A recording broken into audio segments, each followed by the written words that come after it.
नमस्कार दोस्तों, दिल से स्वागत है मेरी गुल्हाने स्टोरी यूट्यूब चैनल में। तो दोस्तों, बिना देरी किए कहानी को शुरू करते हैं। दोस्तों, हम सभी ने बचपन में अपने से बड़े एवं बुजुर्गों से तरह तरह की कहानियाँ किस्से सुनने को मिलते थे और आज भी जो छोटे बच्चे हैं उनको भी ऐसी कहानियाँ सुनने को मिलती होंगी जो कि बहुत ही अच्छी और मज़ेदार होती हैं। इन कहानियों में हमें जानवरों जैसी बिल्ली की कहानियाँ सुनने को मिलती हैं जो कि काफ़ी सीख देने वाली कहानियाँ होती हैं। तो चलिए हम आपको एक ऐसी ही कहानी बताते हैं जो कि बहुत अच्छी हमें प्रेरणा देंगी। एक चिड़िया का परिवार पेड़ पर घोंसला बनाकर मज़े से रहता था। एक दिन चिड़िया का परिवार दाना पानी के चक्कर में अच्छी फसल वाले खेत में पहुंच गए। वहाँ उन्होंने खा पी कर बहुत ही मस्ती की और बहुत ही खुश हुए। उस खुशी वाले दिन को वह घर आना भूल गए और उनके दिन अब वहीं से मज़े में बीतने लगे। इधर शाम को एक खरगोश उस पेड़ के पास आया जहाँ चिड़िया का परिवार घोंसला बनाकर रहता था। पेड़ जरा भी ऊंचा नहीं था, इसलिए खरगोश ने उस घोंसले में झांक कर देखा तो पता चला कि यह घोंसला खाली पड़ा है।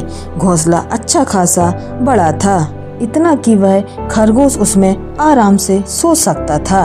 उसे यह बना बनाया घोंसला पसंद आ गया और उसने यहीं रहने का फैसला कर लिया। कुछ दिनों के बाद उस चिड़िया का परिवार खा पी कर मोटा ताजा बन गया था। एक दिन अपने घोंसले की याद आने पर वह वापस लौट कर आए। उन्होंने देखा कि घोंसले में खरगोश आराम से बैठा हुआ है तो उन सभी को बहुत गुस्सा आया। उन्होंने खरगोश से कहा, चोर कहीं के, मैं नहीं था तो तुम मेरे घर में घुस गए हो। चलो निकलो मेरे घर से, जरा भी शर्म नहीं आई तुम्हें मेरे घर पे घुसते हुए। खरगोश ने आराम से जवाब देने लगा और कहा, तुम्हारा घर? कौन सा तुम्हारा घर? यह तो मेरा घर है। तुम सबको पता नहीं है, कुआं तालाब या पेड़ एक बार छोड़कर कोई जाता है तो अपना हक भी गवा देता है। यहाँ तो जब तक हम हैं वह हमारा अपना घर है, बाद में तो उसमें कोई भी रह सकता है। अब यह घर मेरा है, बेकार में मुझे परेशान मत करो। यह बात सुनकर चिड़िया का परिवार के सभी सदस्य कहने लगे, ऐसे बहस करने से कुछ हासिल नहीं होने वाला। किसी धर्म पंडित के पास चलते हैं, वह जिसके हक में फैसला सुनाएगा उसे घर मिल जाएगा। उस पेड़ के पास एक नदी बहती थी, वहाँ पर एक बड़ी सी बिल्ली बैठी थी। वह कुछ धर्म पाठ करती नजर आ रही थी।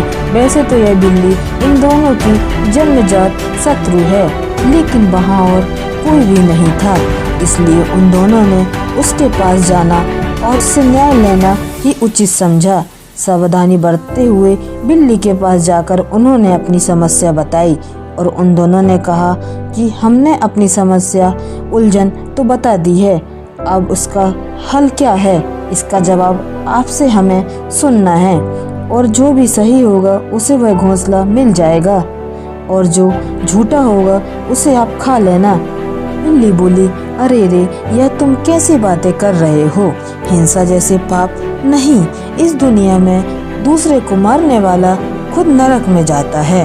मैं तुम्हें न्याय देने में तो मदद करूंगी, लेकिन झूठे को खाने की बात है तो वह मुझसे नहीं हो पाएगा। मैं एक बात तुम लोगों को कानों में कहना चाहती हूँ, जरा मेरे करीब आओ।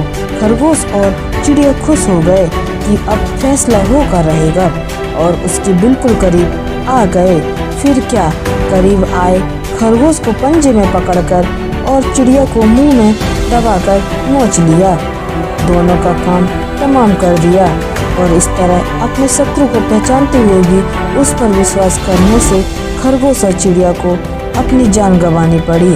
दोस्तों, इस छोटी सी कहानी से हमें शिक्षा मिलती है कि चाहे परिस्थितियाँ कैसी भी हों, लेकिन हमें किसी पर भी आँख बंद करके विश्वास नहीं करना चाहिए और भूल कर भी अपने दुश्मन की बातों पर यकीन नहीं करना चाहिए, क्योंकि हम अगर किसी पर भी ऐसे विश्वास कर लेते हैं या करते हैं तो हमें हमेशा धोखा ही मिलता है। और जैसे खरगोश और चिड़िया के साथ विश्वासघात हुआ, इसी तरह हमारे साथ भी हो सकता है। तो दोस्तों, वीडियो के अंत में बस यही कहना चाहूँगी कि करते रहिए कुछ ऐसा काम जिससे हो अपने माता पिता का नाम। और मुझे उम्मीद है दोस्तों कि आपको मेरी ये छोटी सी कहानी अच्छी लगी हो और कुछ सीखा हो आपने, तो मुझे कमेंट करके ज़रूर बताएं। और मेरे इस वीडियो को लाइक शेयर कमेंट ज़रूर करें।